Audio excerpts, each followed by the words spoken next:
Hello student, I am Shweta Dubey, Assistant Professor, Graduate College, B.Ed Department. Today is my topic Chartered Act 1833. East India company ने सन 1813 में शैक्षिक आज्ञापत्र जारी किया। यह आज्ञापत्र प्रत्येक 10 वर्ष बाद ब्रिटिश संसद के समक्ष नवीनीकरण के लिए जाता था।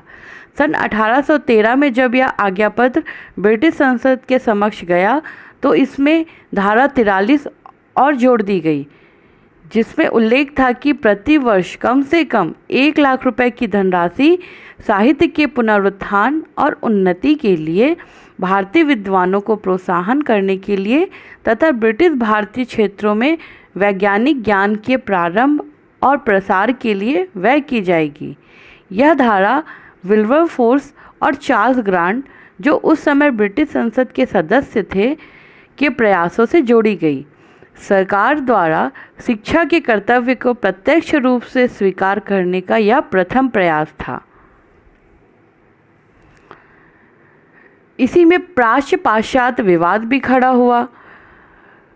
सन 1813 के आज्ञापत्र में 1 लाख रुपए की धनराशि की व्यय करने की जो विधि निश्चित नहीं थी, अतः एक विवाद यह खड़ा हुआ, जिसमें पहला उद्देश्य था जनसाधारण में प्रारंभिक शिक्षा का प्रसार किया जाए या थोड़े से लोगों में उच्च शिक्षा को महत्व दिया जाए।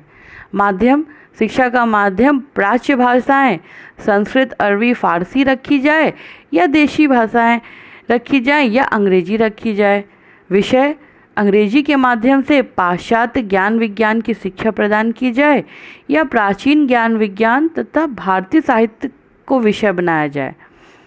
अंग्रेजों के समर्थक कंपनी के प्रबल समर्थक थे और इन्हीं मुद्दों पर विवाद के लिए 3 दल तैयार हो गए।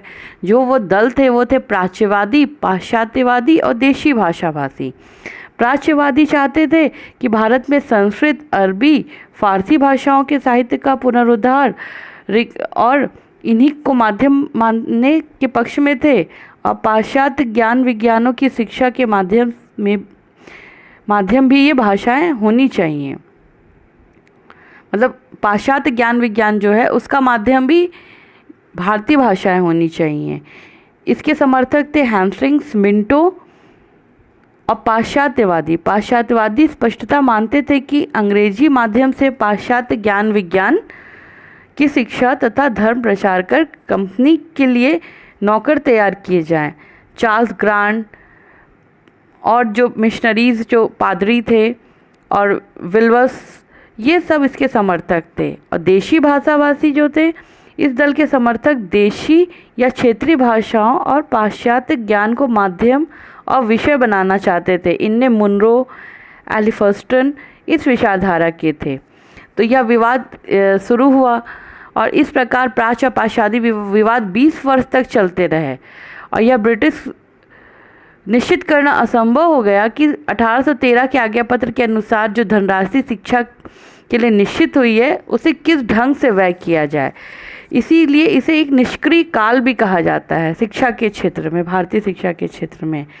फिर कुछ प्रयास किए गए आज्ञापत्र में 1813 से शिक्षा संबंधी प्रयास जो किए गए वो 1813 से 23 के बीच में जो प्रयास किए गए उनमें पहला था बंगाल में राजकीय प्रयास किए गए। इसके लिए लोक शिक्षा समिति का गठन किया गया, journal committee of public instruction. इसमें 1 लाख रुपए की जो धनराशि थी उसको शिक्षा के मद में दी गई। और 1818 ईस्वी में प्रेस खुला, समाचार पत्र प्रकाशित हुए और श्रीरामपुर कॉलेज स्थापित हुआ, जहां भारतीयों को विज्ञान और पाश्चात्य साहित्य की शिक्षा दी जाती थी।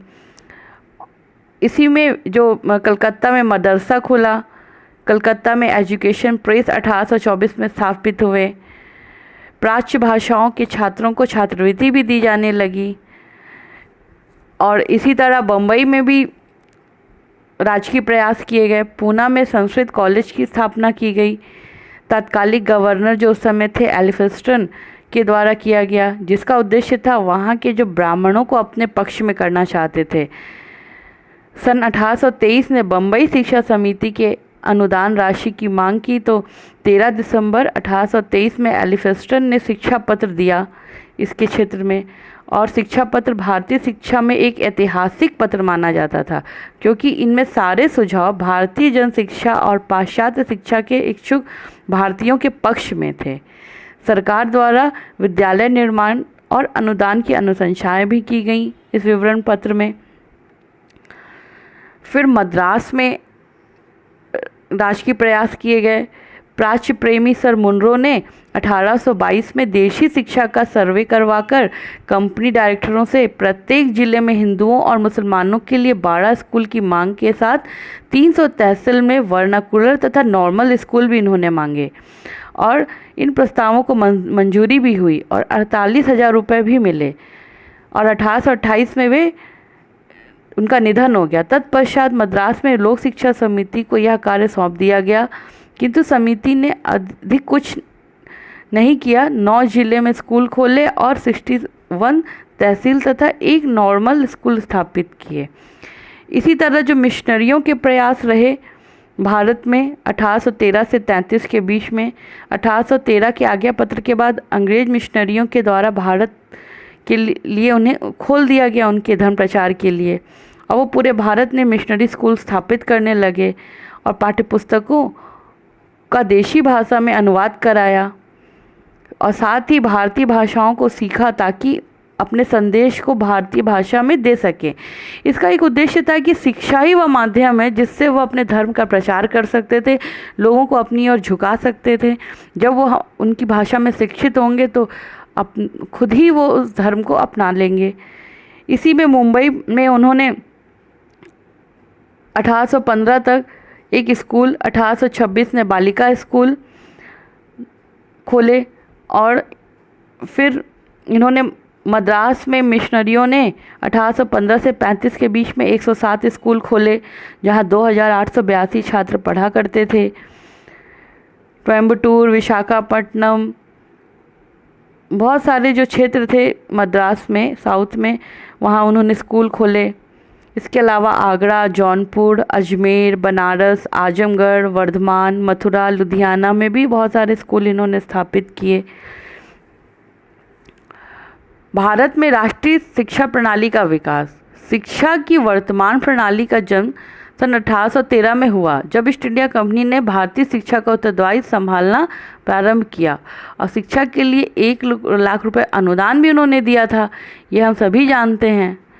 और इनका मुख्य उद्देश्य क्या था इसके पीछे कि वो राष्ट्रीय भाषा में विकास की ओर ध्यान नहीं दिया उन्होंने भारत की, ना ही सर्वसाधारण को शिक्षित करने का प्रयास किया। औद्योगिकरण के लिए टेक्निकल शिक्षा का विकास भी नहीं किया इन्होंने। इसके लिए राजा राम मोहन राय ने उनसे मतलब एक पत्र भी उनको लिखा था गवर्नर जनरल को कि कुछ जो टेक्निकल सब्जेक्ट हैं, गणित, जीव विज्ञान, रसायन शास्त्र, ये सब विषय भी शिक्षा में शामिल किए जाए। वास्तव में ब्रिटिश काल में शिक्षा का उद्देश्य यूरोपीय ज्ञान विज्ञान पढ़ाना भी नहीं था, बल्कि मध्यम वर्ग के कर्मचारी तैयार करना था। इस प्रकार ब्रिटिश शिक्षा से ऐसे लोगों की संख्या बढ़ गई जैसे पोस्टमैन, पटवारी, क्लर्क, अधपढ़े, अंग्रेजी बोलने लिखने वाले, जिससे अंग्रेजी शासन को चलने में सहायता मिली। ऐसी शिक्षा ब्रिटिश शासन के हित में भी थी, भारतीय राष्ट्रहित में कदापि नहीं। इस तरह हम कह सकते हैं कि 1813 से जो 33 तक का काल था मुख्यतः भारतीय शिक्षा के लिए निष्क्रिय काल रहा। और इस तरह आपने चार्टर्ड एक्ट 1813 के बारे में जाना और आई होप कि आपको समझ में आया होगा। Thank you.